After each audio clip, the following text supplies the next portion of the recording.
In 2004, Nick Jonas was recovering from the flop of his album debut. Still, the CD caught the attention of one curious music exec.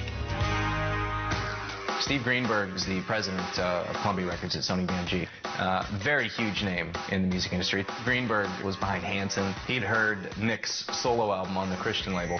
He brought Nick in, wanted to sign him, thought he was a great singer, and said, you know, let's do this, let's make this work. And he not only called Nick Jonas in, but he called Joe and Kevin in as well.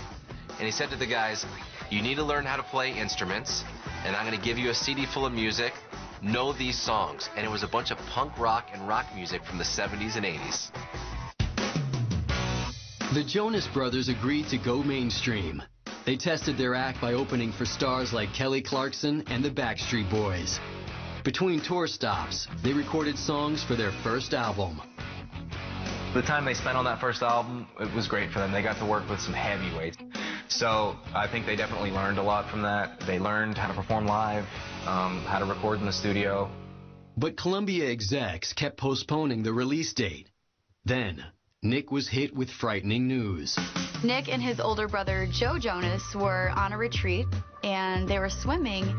And when Nick got out of the water, Joe took notice to just how thin and skinny Nick looked. So he was taken to the hospital. Doctors diagnosed the 13-year-old with type 1 diabetes. This was a huge shock to the family. They all bonded together, and it actually took quite a long time, a few weeks, to level out Nick's blood insulin levels and get the guy back on track. By December 2005, the Jonas Brothers were firing on all cylinders.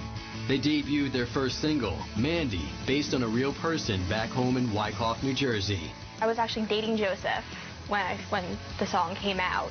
I was in their kitchen, and they sat me down. They're like, we have something to tell you. Okay, and they're like, well, we actually have to hear something. And they played the song, and I didn't believe it. We made them play it over and over. It was just such an honor. Mandy was their first hit.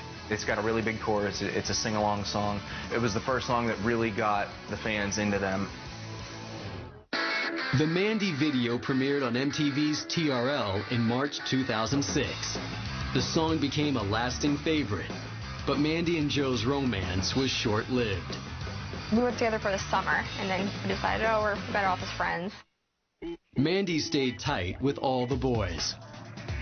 I went on tour with them, and it's a lot of fun. It's crazy. We were in a 15-passenger van. It was me and 9 smelly guys. Sometimes you just go right after the show, you get in the van, and you go to the next state. And we had a lot of fun. Every time we were in the van, they would be writing something or we'd be talking about the show. It was great. Thanks so much. The Jonas Brothers were taking off. Then they lost their pilot. The video's doing really well.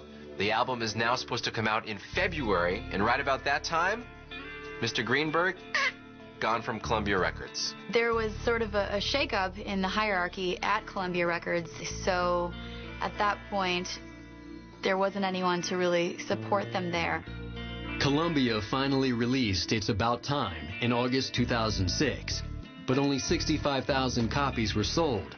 The boys decided it was time to move on. The Jonas Brothers asked to be let out of their contract. Columbia Records said yes. Coming up, saving it for marriage. They're actually purity rings, and they're promises to ourselves and to God that will stay pure till marriage. Wouldn't you rather have that than your kids looking up to Marilyn Manson? I would.